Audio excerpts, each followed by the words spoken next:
Yahobu, Bapak Ibu Pendeta, Sinenge, Majelis dan warga Gereja Amin, ini adalah channel YouTube Sinode Gereja Amin. Karena itu, bagi yang mencintai Gereja Amin, tontonlah, subscribe, like, dan bagikan. Gereja Amin yang tangguh, mandiri, dan peduli. Tuhan Yesus memberkati.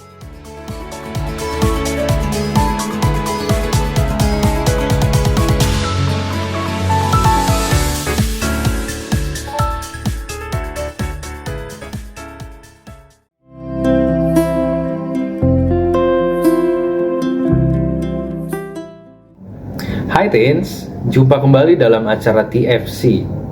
Kali ini kita akan menyimak tulisan Pendeta Florida Rambu dalam buku renungan berjudul Teens for Christ dengan judul Wishlist.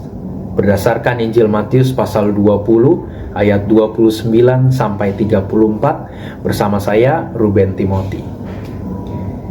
Sebelum itu mari kita berdoa.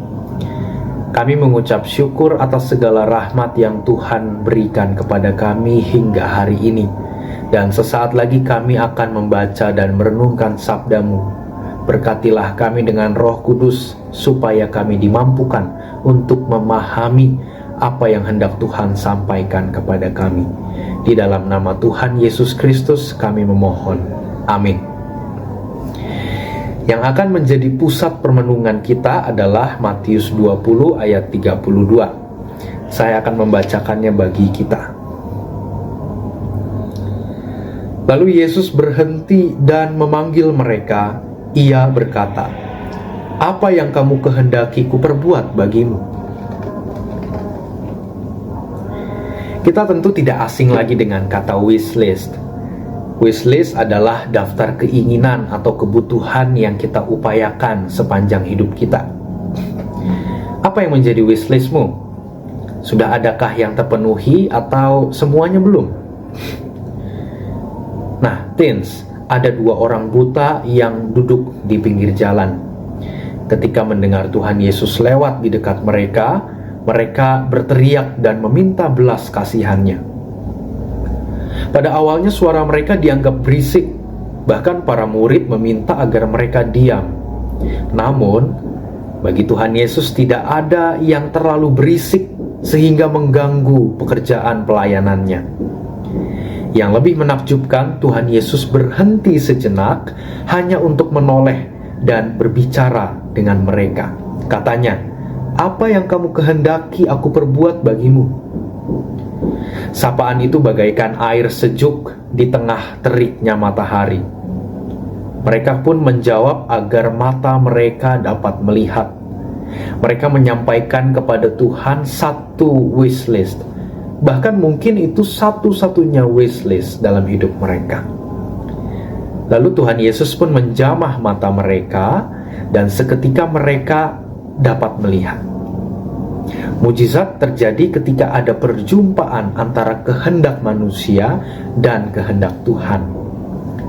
Teens, belajar dari orang buta yang menerima mujizat itu, hendaklah kamu juga tidak menyerah untuk meminta sesuatu yang benar-benar kamu butuhkan kepada Tuhan.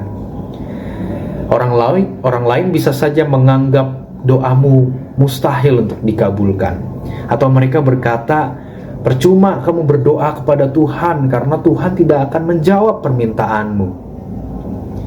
Tapi apapun kata orang, jangan terpengaruh oleh perkataan yang pesimis. Kamu punya Tuhan yang maha besar. Ia mampu memberikan apa yang kamu perlukan, sebab di dalam Tuhan tidak ada yang mustahil. Apa wishlistmu yang paling kamu perlukan saat ini? Teruslah berdoa dan jangan menyerah untuk berharap kepada Tuhan. Dia akan mendengar dan mengabulkan doamu. Mari kita berdoa. Ya Tuhan, tolonglah kami untuk mengelola apa yang benar-benar menjadi permohonan kami, agar yang kami minta kepadamu bukan sekadar keinginan pribadi kami untuk memuaskan hasrat kami, tetapi benar-benar hal yang kami butuhkan. Tuntunlah kehidupan kami untuk menjalani hari ini juga hari-hari kami ke depan. Di dalam nama Tuhan Yesus Kristus kami berdoa. Amin. Demikian renungan hari ini. Jangan lupa subscribe, like, dan bagikan kepada teman-temanmu yang lain. Tuhan memberkati.